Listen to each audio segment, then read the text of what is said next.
আসসালামু আলাইকুম। সবাই কেমন আছেন? পপি কিচেন বিডি চ্যানেলে আপনাদের সবাইকে স্বাগতম। আজকে আপনাদের সাথে একটি মজাদার রেসিপি শেয়ার করব। আর এই রেসিপিটি আমি একজন হোটেলের বাবুর্চির কাছ থেকে শিখেছি।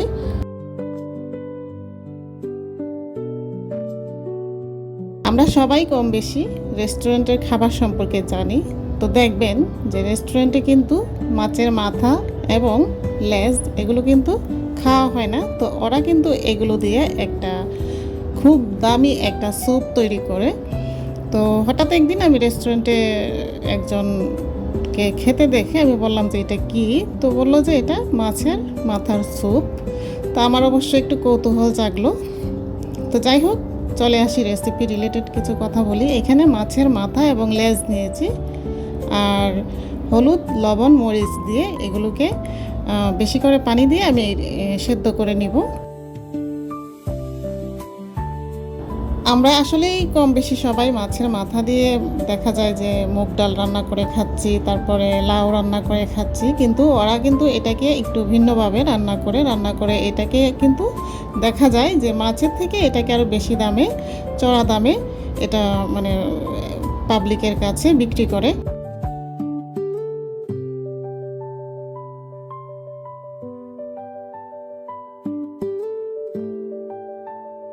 যাই হোক, তাহলে আপনারা আমার সাথে থাকুন, দেখুন কিভাবে আমি মাছের মাথার স্যুপটা রান্না করি।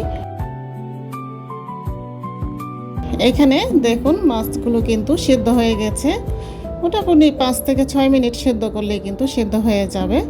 এটা জাস্ট মাছের মাথা এবং লেজ থেকে কাঁটাগুলো সরানোর জন্যই কিন্তু মাছের মাথাটাকে প্রথমে সিদ্ধ করে নিয়েছি আমি। যারা যারা আমার চ্যানেলে আজকে নতুন ভিজিট করেছেন, যদি ভালো লাগে চ্যানেলটি সাবস্ক্রাইব করে পাশে থাকবেন আর একটি লাইক দিবেন।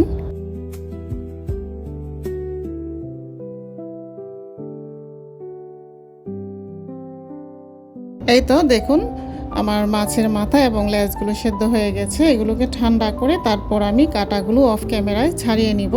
আর এইখানে দেখুন আমি নিয়েছি বুটের ডাল, 1 মুঠ পরিমাণ বুটের ডাল সেদ্ধ করে নিয়েছি ভালোভাবে একটু লবণ দিয়ে। আর এখানে পেঁয়াজ, তারপর হচ্ছে একটা ধুন্দল আর 2টা টমেটো কেটে নিয়েছি।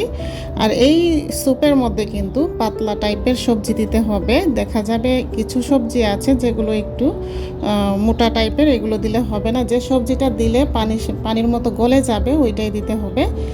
আর এখানে দেখুন মাছের মাথা এবং লেজ থেকে কাঁটাগুলো ছাড়িয়ে আমি আলাদা করে নিয়েছি। সামান্য একটু জিরা আর 2টা রসুনের কোয়া আমি পাটায় বেটে নিয়েছি। এবার চলুন রান্নাটা করি। এখানে ফ্রাই প্যানে তেল দিয়ে দিয়েছি পরিমাণ মতো। এবার এখানে একটু লবণ দিয়ে দিলাম। তারপর এখানে দিয়ে দিব 2টা শুকনো মরিচ। শুকনো মরিচটা জাস্ট ফ্লেভারের জন্য দেওয়া। দিয়ে দিচ্ছি 5 ফোড়ন।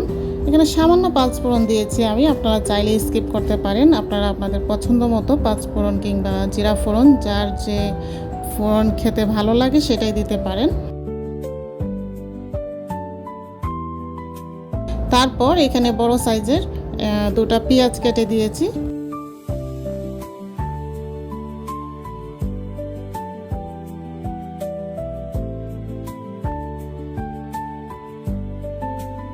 পেঁয়াজটাকে একটু ভালোভাবে নেড়েচেড়ে ব্রাউন কালার করে ভেজে তারপর এখানে অন্যান্য মশলাগুলো অ্যাড করব। দেখবেন যে হোটেলের বাবুর্চিদের কাছ থেকে কিন্তু অনেক কিছু শেখা যায়। ওরা অনেক সিক্রেট মানে আমাদের কাছে বলে না। এখানে আমি জিরা এবং রসুন বাটা দিয়ে দিয়েছি।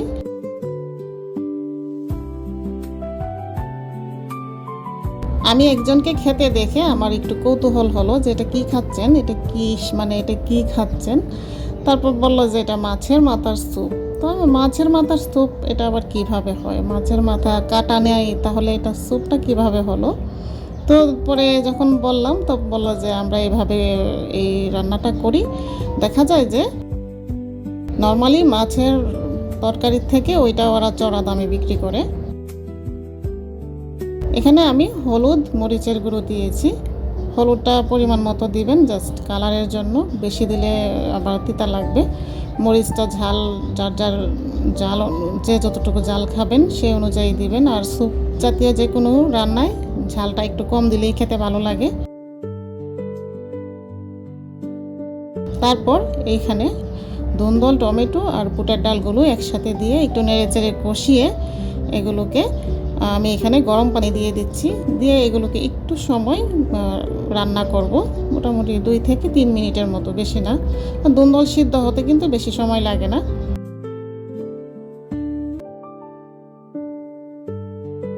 এই তো দেখুন, ধুন্দলটা কিন্তু প্রায় সিদ্ধই হয়ে গেছে। ধুন্দল তো খুবই নরম একটা সবজি, আমরা সবাই জানি। আর এই ধরনের স্যুপের মধ্যে কিন্তু নরম সবজিটাই দিতে হবে। তারপর আমি এখানে দিয়ে দিলাম কুটে বেছে রাখা যে মাছের মাথা এবং লেজের মাছগুলো দিয়ে তারপর আবারও এখানে গরম পানি অ্যাড করে দিব। এখন একদম পরিমাণ মতো ঝোলটা একসাথে দিয়ে দিব।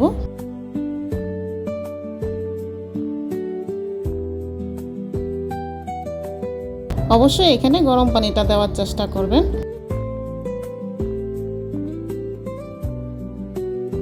এবার ঢেকে দিয়ে আরও 5 মিনিটের মতো রান্না করব। এই তো দেখুন 5 মিনিট পর এখন এখানে ধনেপাতা, কাঁচামরিচ কুচি দিয়ে আমি চুলাটাকে অফ করে দিব। এখন আর রান্না করব না, কেননা এখন যদি বেশি রান্না করি কাঁচামরিচের ঝালটা ছেড়ে দিবে, তখন দেখা যাবে ঝালের জন্য খাওয়া যাবে না।